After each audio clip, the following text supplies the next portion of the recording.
We will only use Section 33 to fight crime. We will only use it to end the liberal crime wave, which they have unleashed with catch and release hug-a-thug laws. When you kill 6 people, you should never be eligible for parole. You should never be able to force the families of the victims to have to come and testify at a parole hearing so that they relive the hell that you've exacted on them. I think its ramifications are quite substantial. Anytime you have a federal government reaching for a major piece of power and executing it, especially when it may or may not be at odds with the values of the Supreme Court.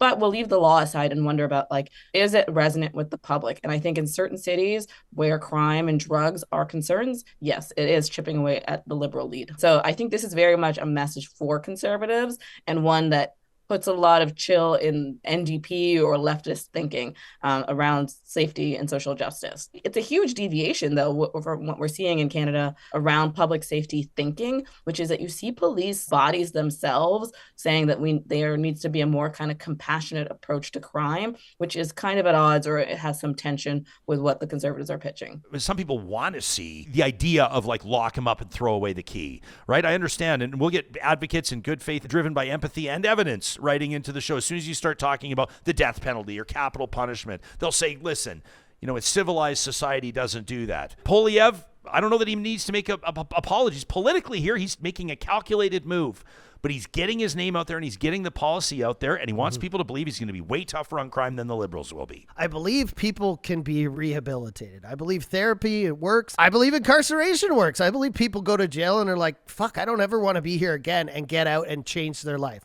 The ones I have a problem with, like the ones you're talking about, when someone in a position of power or age or a family member, and this abuse has gone on for years, and now this person is traumatized, may become an abuser themselves. I don't see how people, after doing something like that for years, for decades, can turn their life around. And I think those people should. You should be sitting in a little cell. You're lucky to be alive.